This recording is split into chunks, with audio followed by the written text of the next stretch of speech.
नमस्ते। आशा की बैठकी में आप सभी का स्वागत है। महिला कथाकारों में जितनी ख्याति और लोकप्रियता शिवानी ने प्राप्त की है, वह एक उदाहरण है श्रेष्ठ लेखन के लोकप्रिय होने का। उनकी लेखनी से उपजी कहानियाँ कलात्मक और मर्मस्पर्शी होती है। अंतर्मन की गहरी परतें उघाड़ने वाली और लोकप्रियता के शिखर को छूने वाली शिवानी की ऐसी ही एक कालजयी रचना है लाल हवेली। आज सुनिए ये कहानी आशा की जुबानी।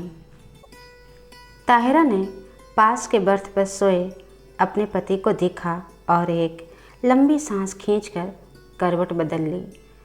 कंबल से ढकी रहमान अली की ऊंची तोंद गाड़ी के झकोलों से रह रह कर कांप रही थी। अभी 3 घंटे और थे। ताहिरा ने अपनी नाजुक कलाई में बंधी हीरे की जगमगाती घड़ी को कोसा।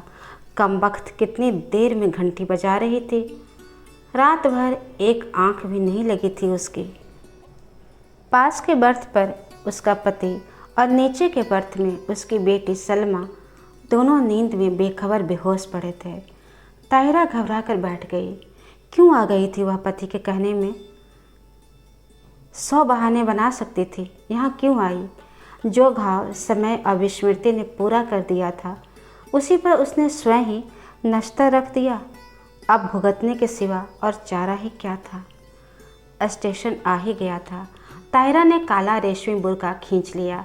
दामी सूटकेस, नए बिस्तरबंद, एयरबैग, चांदी की सुराही उतरवा कर रहमान अली ने हाथ पकड़कर ताहिरा को ऐसे संभाल कर अंदाज से उतारा जैसे वह कांच की गुड़िया हो, तनिक सा धक्का लगने पर टूट कर बिखर जाएगी।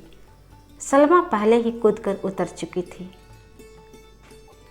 दूर से भागते हाँफते हाथ में काली टोपी पकड़े एक नाट्य से आदमी ने लपक कर रहमान अली को गले से लगाया और गोद में लेकर हवा में उठा लिया। उन दोनों की आंखों से आंसू बह रहे थे। तो यही मामू बित्ते हैं, ताहिरा ने मन ही मन सोचा, और थे भी हुए बित्ते भर के ही।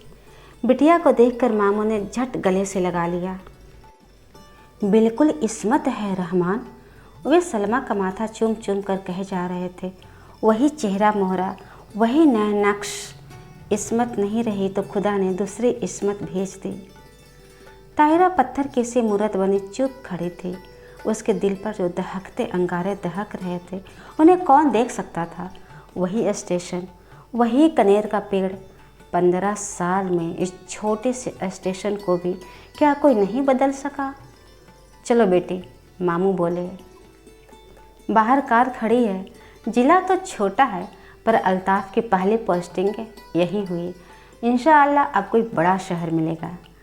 मामू के इकलौते बेटे अल्ताफ़ की शादी में रहमान अली पाकिस्तान से आया था। अल्ताफ़ को पुलिस कप्तान बनकर भी क्या इसी शहर में आना था? ताहिरा फिर मन ही मन कुढ़ी। घर पहुँचे तो बूढ़ी नानी खुशी से पागल हो गई। बार बार रहमान अली को गले लगाकर चूमती थी और सलमा को देखकर ताहिरा को देखना भूल गई। या अल्लाह, यह क्या तेरी कुदरत!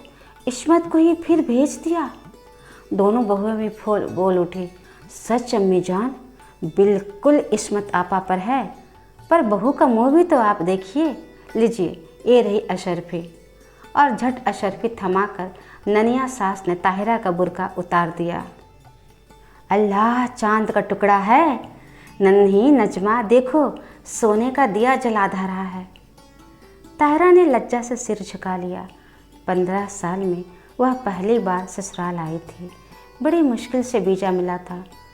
3 दिन रहकर फिर पाकिस्तान चली जाएगी, पर कैसे कटेंगे ये 3 दिन? चलो बहू, ऊपर के कमरे में चलकर आराम करो, मैं चाय भिजवाती हूँ, कहकर नन्ही मामी उसे ऊपर पहुँचा आई। रहमान नीचे ही बैठकर मामू से बातों में लग गया और सलमा को तो बड़ी अम्मी ने गोद में ही खींच लिया। बार बार माथे पर हाथ फेरती और हिचकियाँ बंध जाती। मेरी इस्मत, मेरी बच्ची। ताहिरा ने एकांत कमरे में आकर बुर्का फेंक दिया। बंद खिड़की खोला तो कलेजा धक हो गया। सामने लाल हवेली खड़ी थी। चटपट खिड़की बंद कर तख्त पर गिरती पड़ती बैठ गई। खुदाया, तू मुझे क्यों सता रहा है? वह मुंह ढाँप कर सिसक पड़ी। पर क्यों दोस्ती हुआ किसी को? वह तो जान गई थी कि हिंदुस्तान के जिस शहर में उसे जाना है वहाँ का एक एक कंकड़ उस पर पहाड़ सा टूट कर बरसेगा। उसके नेक पति को क्या पता, भोला रहमान अली, जिसकी पवित्र आंखों में ताहिरा के प्रति प्रेम की गंगा छलकती, जिसने उसे पालतू हिरनी सा बनाकर अपनी बेड़ियों से बांध लिया था, उस रहमान अली से क्या कहती। ना जाने पाकिस्तान के बंटवारे में कितने पिसे, उसी में से एक थी ताहिरा। तब थी वह 16 वर्ष की कनक छड़ी सी सुंदरी सुधा। सुधा अपने मामा के साथ मैं मेरी बहन के ब्याह में मुल्तान आई। दंगे की ज्वाला ने उसे फूंक दिया। मुस्लिम गुंडों की भीड़ जब भूखे कुत्तों की भांति उसे बोटी से चिचोड़ने को थी, तभी आ गया था फरिश्ता बनकर रहमान अली। नहीं, वे नहीं छोड़ेंगे। हिंदुओं ने उनकी बहू बेटियों को छोड़ दिया था क्या? पर रहमान अली की आवाज़ की मीठी डोर ने उन्हें बांध लिया। सांवला दुबला पतला रहमान सहसा कठोर मेघ बनकर उस पर छा गया। सुधा तो बच गई थी, पर ताहिरा बनकर। रहमान की जवान बीवी को भी दिल्ली में ऐसे ही पीस दिया गया था। वह जान बचाकर भाग आया था, बुझा और घायल दिल लेकर। सुधा ने बहुत सोचा समझा और रहमान ने भी दलीलें की, पर पशेमान हो गया। हार कर किसी ने एक दूसरे पर बीती बिना सुने ही मजबूरियों से समझौता कर लिया। ताहिरा उदास होती तो रहमान अली आसमान से तारे तोड़ लाता। वह हंसती तो वह कुर्बान हो जाता। 1 साल के बाद बेटी पैदा हुई तो रहा सहा मैल भी धुल कर रह गया। अब ताहिरा उसकी बेटी की माँ थी, उसकी किस्मत का बुलंद सितारा। पहले कराची में छोटी सी बजाजी की दुकान थी, अब वह सबसे बड़े डिपार्टमेंटल स्टोर का मालिक था। 10-10 सुंदरी एंग्लो इंडियन छोकरियाँ उसके इशारों पर नाचती, धड़ाधड़ अमेरिकी नायलॉन और डेक्रॉन बेचती। दुबला पतला रहमान हवा भरे रबर के खिलौने सा फूलने लगा। तोंद बढ़ गई, गर्दन ऐंठ कर शानदार अकड़ से ऊंची उठ गई, सीना तन गया। आवाज़ में खुद ब खुद एक अमेरिकी डॉल आ गया। पर नीलम पुखराज से जड़ी हीरे सी चमकती दमकती ताहिरा शीशम के हाथी दांत जड़े छप्पर खट पर अब भी बेचैन करवटें ही बदलती। मार्च के जाड़े से दामन छुड़वाती, हल्की गर्मी की उमस लिए पाकिस्तानी दोपहरिया में पानी से निकली मछली सी तड़पड़ा उठती। मस्ती भरे होली के दिन तो अब उसकी पाकिस्तानी ज़िंदगी में कभी नहीं आएंगे। गुलाबी मलमल की वह चुनरी उसे अभी भी याद है। अम्मा ने हल्का सा गोटा टाँक दिया था। हाथ में मोटी सी पुस्तक लिए उसका तरुण पति कुछ पढ़ रहा था। घुंघराली लटों का गुच्छा चौड़े माथे पर झुक गया था। हाथ की अधजली सिगरेट हाथ में ही बुझ गई थी। गुलाबी चुनरी की गोटे की चमक देखते ही उसने और भी सिर झुका दिया था। चुलबुली सुंदरी बालिका नववधू से झेप झेप कर वह रह जाता था बेचारा। पीछे से चुपचाप आकर सुधा ने दोनों गालों पर अबीर मल दिया था और झट चौके में घुसकर अम्मा के साथ गुजिया बनाने में जुट गई थी। वहीं से सास की नज़र बचाकर भोली चितवन से पति की ओर देख चट से छोटी सी गुलाबी जीभ निकालकर उनसे चिढ़ा भी दिया था। जब वह मुल्तान जाने को हुई तो कितना कहा था उन्होंने, सुधा मुल्तान मत जाओ। पर वह क्या जानती थी कि दुर्भाग्य का मेघ उस पर मंडरा रहा है।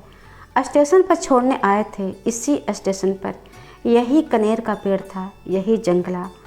मामा जी के साथ गठरी से बनी सुधा को घूंघट उठाने का अवकाश नहीं मिला। गाड़ी चली तो साहस कर उसने घूंघट जरा सा खिसका कर अंतिम बार उन्हें देखा था। वही अमृत की अंतिम घूंट थी।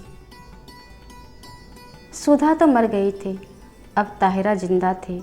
उसने फिर कांपते हाथों से खिड़की खोली।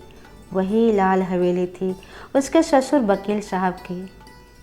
वही छत पर चढ़ी रात की रानी की बेल, तीसरा कमरा जहां उसके जीवन की कितनी रस भरी रातें बीती थी। न जाने क्या कर रहे होंगे। क्या शादी उन्होंने कर ली होगी, क्या पता बच्चों से खेल रहे हों। आंखें फिर बरसने लगी और एक अनजान मोह से वह जूझ उठी। ताहिरा, अरे कहाँ हो? रहमान अली का स्वर आया और हड़बड़ा कर आँखें पोंछ ताहिरा बिस्तर बंद खोलने लगी। रहमान अली ने गीली आंखें देखी तो घुटना टेक कर उसके पास बैठ गया। बीवी, क्या बात हो गई? सिर तो नहीं दुख रहा है? चलो चलो लेटो चलकर। कितनी बार समझाया है कि ऐसा काम मत किया करो, पर सुनता कौन है। चलो तुम बैठो कुर्सी पर, मैं बिस्तर खोलता हूँ।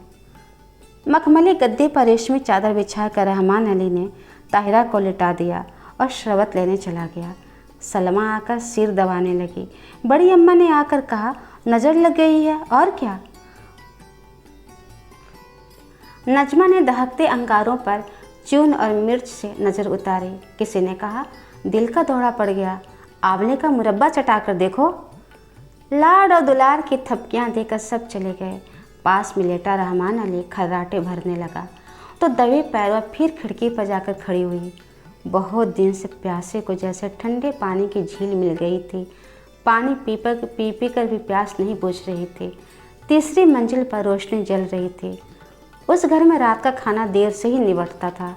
फिर खाने के बाद दूध पीने की भी तो उन्हें आदत थी। इतने साल गुजर गए, फिर भी उनकी एक एक आदत उसे दो के पहाड़े की तरह जुबानी याद थी। सुधा, सुधा कहाँ है तू? उसका हृदय उसे स्वयं धिक्कारने उठा। उसका हृदय उसे धिक्कारने लगा।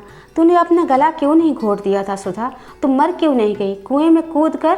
क्या पाकिस्तान के कुएं सूख गए थे? तूने धर्म छोड़ा पर संस्कार रह गए। प्रेम की धारा मोड़ दी पर बेड़ी नहीं कटी। हर तीज, होली, दिवाली तेरे कलेजे पर भाला भोंक कर निकल जाती है। हर ईद तुझे खुशी से क्यों नहीं भर देती? आज सामने तेरे ससुराल की हवेली है, जा उनके चरणों में गिरकर अपने पाप धो ले। ताहिरा ने सिसकियाँ रोकने के लिए दुपट्टा से मुंह दबा लिया।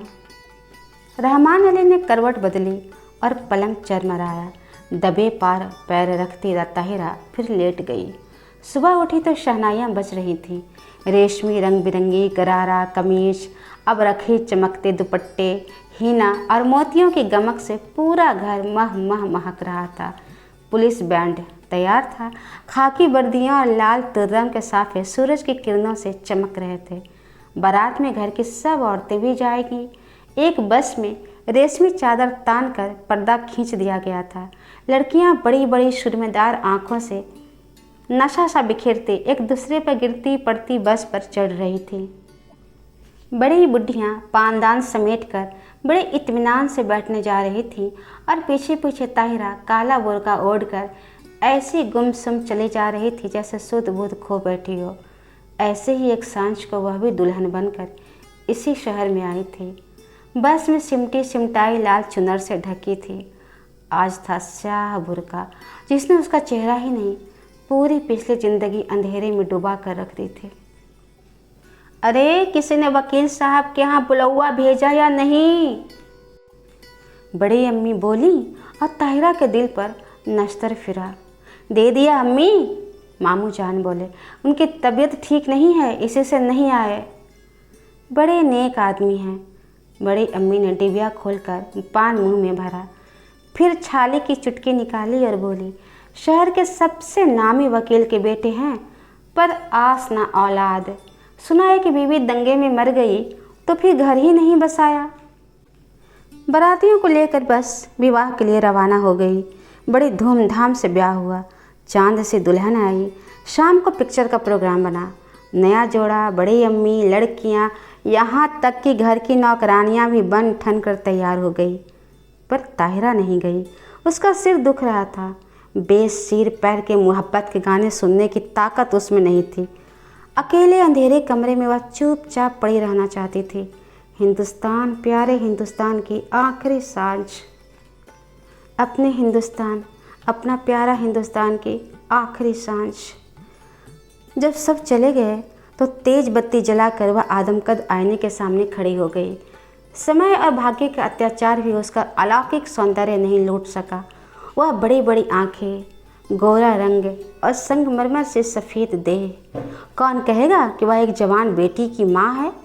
कहीं पर भी उसके पुष्ट यौवन ने समय से मुँह की नहीं खाई थी। कल वह सुबह 4 बजे चली जाएगी। जिस देवता ने उसके लिए सर्वस्व त्याग कर बैरागी का वेश धर लिया है, क्या एक बार भी उसके दर्शन नहीं मिलेंगे? किसी शैतान नटखट बालक की भांति उसकी आंखें चमकने लगी। झटपट बुर्का ओढ़ वह बाहर निकल आई। पैरों में बिजली की गति आ गई, पर हवेली के पास आकर वह पसीना पसीना हो गई। पिछवाड़े की सीढ़ियाँ उसे याद थी, जो ठीक उनके कमरे की छोटी खिड़की के पास आकर ही रुकती थी। एक एक पैर 10 मन का हो गया। कलेजा फट फट कर मुँह को आ गया। पर अब वह ताहिरा नहीं थी, वह 16 वर्ष पूर्व की चंचल बालिका नववधू सुधा थी, जो सास की नज़र बचाकर तरुण पति की गालों पर अबीर मलने जा रही थी। मिलन के उन अमूल्य क्षणों में सैयद वंश की रहमान अली का अस्तित्व मिट गया था। आखिरी सीढ़ी आई।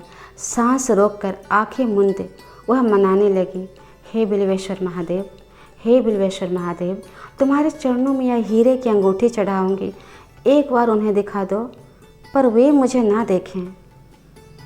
बहुत दिन के बाद भक्त भगवान को स्मरण किया था, कैसे ना सुनते। आंसुओं से अंधी ने देवता को देख लिया। वही गंभीर मुद्रा, वही लट्ठे का एक वर्रा पजामा और मलमल का कुर्ता। मेज पर अभागिन सुधा की तस्वीर थी, जो गौने पर बड़े भैया ने खींची थी। जी भरकर देख पगली और भाग जा, भाग तहिरा भाग, भाग जा तहिरा भाग। उसके कानों में जैसे स्वयं भोलानाथ गरजे। सुधा फिर डूब गई। ताहिरा जगी। सब सिनेमा को से लौटने को होंगे। अंतिम बार आंखों ही आंखों में देवता की चरण धूलि लेकर वह लौटी और बिल्वेश्वर महादेव के निर्जन देवालय की ओर भागी। ना जाने कितनी मनौतियाँ मांगी थी इसी देहरी पर। सिर पटक कर वह लौट गई। आंचल पसार कर उसने आखिरी मनौती मांगी, हे भोलेनाथ, उन्हें सुखी रखना, उनके पैरों में कांटा भी न गड़े। हीरे की अंगूठी उतार कर चढ़ा दी और हाँफती हाँफती भागती घर पहुँची। रहमान अली ने आते ही उसका पीला चेहरा देखा तो नब्ज पकड़ ली। देखूं, बुखार तो नहीं है? अरे अंगूठी कहाँ गई? वह अंगूठी रहमान ने उसे इसी साल शादी के दिन यादगार में पहनाई थी। न जाने कहाँ गिर गई।